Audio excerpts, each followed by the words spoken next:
Welcome to Daily Dose Radio, a 5-minute devotional podcast studying the Psalms verse by verse.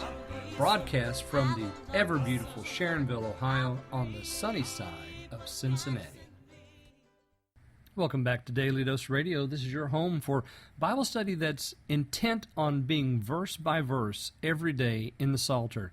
Today we're looking at verses 5 through 7 in Psalm 104. Psalm 104, one of those beautiful psalms of creation, extolling the virtues of God in creation, just like Psalm 103 extolled the virtue of God and His mercy towards men.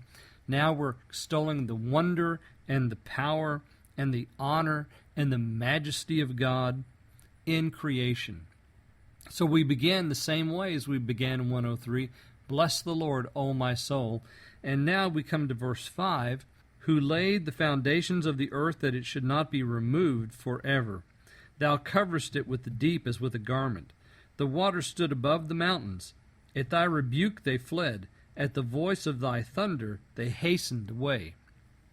So here it is, the creative moment. I said yesterday this is going to take us back to Genesis chapter 1, because now the earth is formed in verse 5. Laid the foundations of the earth that it should not be removed forever. So the earth remains.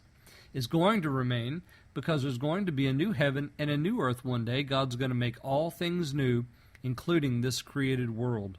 One thing I forgot to mention yesterday was in verse 4, who maketh his angel spirits, his ministers, a flaming fire. I said that referred to a pre-creative moment, but I forgot to mention that this is quoted in the New Testament. So you can go to the book of Hebrews chapter 1 and find this verse quoted there by the Hebrew evangelist who wrote that book. Anyway, coming back to 5 through 7. Thou coverest it with the deep as with a garment. The waters stood above the mountains.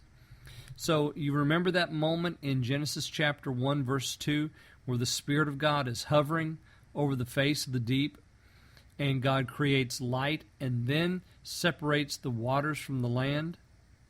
So day and night are created, then He separates the water from the land, and that is exactly what is being recounted right here. The waters stood above the mountains. At thy rebuke they fled. At the voice of thy thunder they hastened away.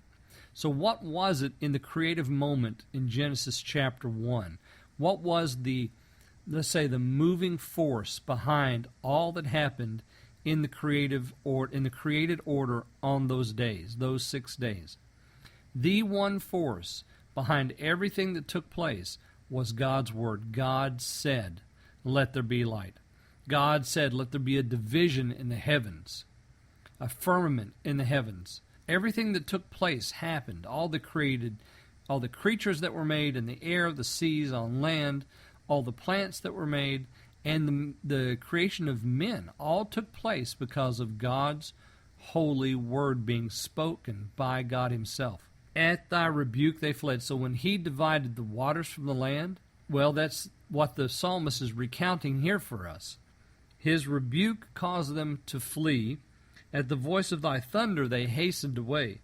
Now tomorrow in verse 8, we're going to look at the boundaries that the Lord set for the water, that the water should never pass over. So there's a place for the land, there's a place for the water. Those two have been ordered and ordained by God Himself. So there's no confusion. There has been one global flood, and that was called for by the Lord Himself. But there will never be again another global flood like the one we saw in Noah's day. There will be localized flooding. We see that all the time. But there will never be a global flood which covers all the earth like what we saw with Noah and his story. So I hope you'll join me tomorrow as we look at verses 8 through 10, and we'll examine tomorrow the boundaries that God has made for all created orders. Okay, join me then on Daily Dose Radio. Thanks for listening to Daily Dose Radio. I'm David Smith. The music today has been performed by the Bluegrass Experiment. Thanks again for listening. I'll see you next time on Daily Dose Radio.